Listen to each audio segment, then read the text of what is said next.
can see the lights in the background, those are actually traffic lights, and they're just bumping now before you saw lights on them. That's there's 3 tiers of difficulty as I spoke about before, and as they increase in those tiers, you see different environmental effects responding to their increase in difficulty and then going down again as they decrease in it.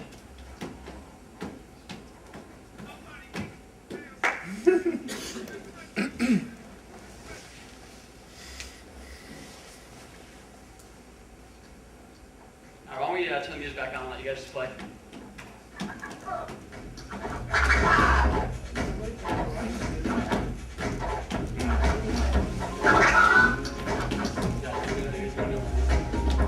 I'm getting bored.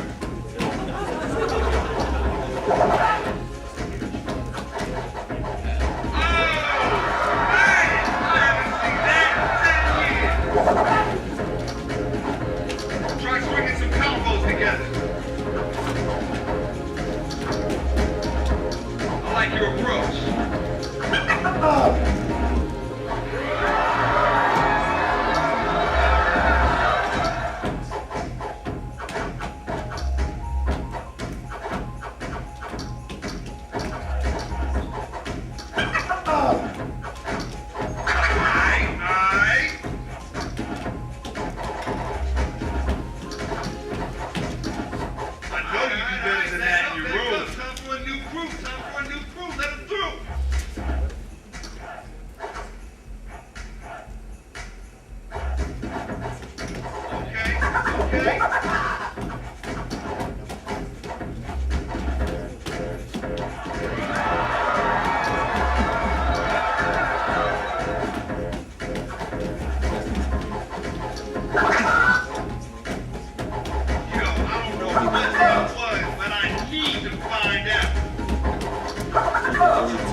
Clash of the Titans, the Sultans of Scratch. I think they won again.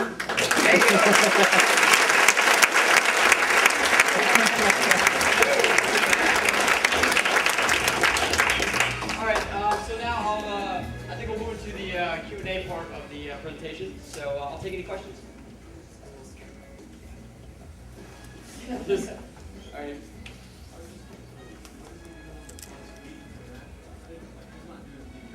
No. Okay, so the way the dance mechanic works is that he is just giving color coordinated combo moves, action notes as we call them. And that says the color indicates how many moves he can put in to do a move. So let's say it's green. That represents you can put in any 2 moves. So you might put in down left, down, right, what have you. And those correspond to different moves that the dancer will perform. And this system is in place for the DJ as well. So you might put in right on the table or right, left, and that will correspond to different sound effects. So it's really about freestyle and player choice. Any other questions? Right here. Focus test this? Yes. Just wait for the response from people that they understand how to play. Yeah, we've got mixed responses actually. Initially, a lot of people were confused, because obviously they don't know all the combo moves. We found that as people continue to play test, they once they start learning the moves, it comes a little bit more like a fighter, where you're choosing which moves you want to use against your opponents. Obviously, there's no physical contact, but the same effect was there. Yes. Any of us?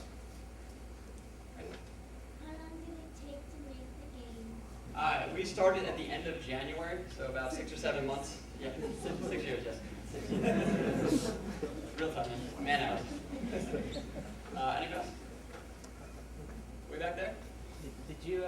How did y'all acquire the work from dancer, musician, and also the engineers on the turntable device. Did that cost the group money, or was that some other arrangement? For the peripheral itself, we worked with UCF, so they sponsored the engineers for the peripheral. For the dancers, FIA and UCF paid for them to be in the mocap studio. So it was all funded by UCF and FIA itself, which they were really great about. Any other? Oh, sorry. Can you play it by yourself? You can. You won't be doing well on the player not playing us. But It's extremely.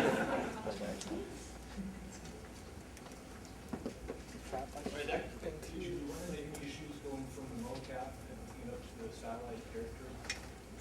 Initially we did. If you notice, our first stylized characters, their proportions were a bit too exaggerated. In mocap, the biggest problem is that you're set with a defined actor, which is of human proportion. So we had a lot of clipping issues. But when we normalized the proportions of the characters, but we stylized the textures, that really worked out well and made the animation much more easier to clean up. Yeah. Right here? I don't exactly have a question. I just want to say that was like one of the most amazing things I've ever seen. Thank you.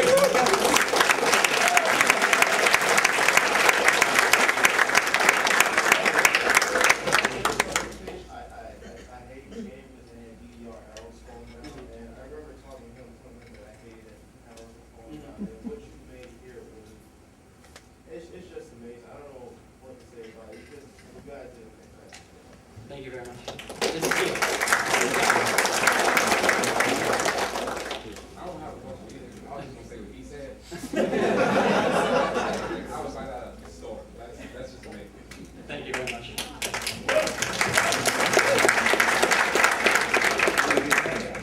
I just add to that, I'm a proud mom right now. And you should be. And you should be. Oh, by the wall. Oh, right here. What was the most difficult aspect, do you think, for producing a game like this? Jeez. There are a lot of difficulties associated with the game. You really don't realize the amount of work it takes to get the fine details.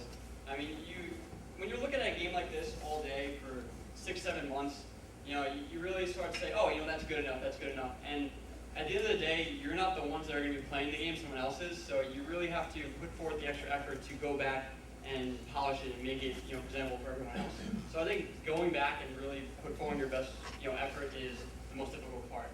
So yeah, that's what I would say. I'll ask you a great question. If you had 6 more months, what would you do with it? Yeah, add an MC and maybe some spray painting. Get the 4 tiers of hip hop in there. Anybody else? Oh yeah, we did. Right here. What other kinds of music could you adapt to, if at all? Right now, I think the style really fits to hip hop, but I think a lot of house music would definitely work. Really, any music that you can dance to at a club that would be entertaining. I mean, there was talks about swing and stuff like that, but I think for the style and for the music, it definitely has to be music we would hear in clubs. So I think the biggest branch would be house music. Over here again. Do you have the ability to change the colors as a player in terms of somebody being colorblind? That actually was brought up. We actually do control the colors of the notes. So yes, we do have the ability. And I think if we were to go back, that's another thing we would rework, is maybe instead of using colors, section off the notes to represent, inform how many combos you would have. But again, 6 months, you can only do so much. Anybody else? Can it be played without peripheral? What's that? Can it be played without peripheral? Yes, it can. Actually, we have it hooked up for the peripherals, for the Xbox 360 controller, and for the mouse and keyboard. And you'll actually see in our menus that the UI, to tell you how to select and exit, change based on what peripherals are hooked up.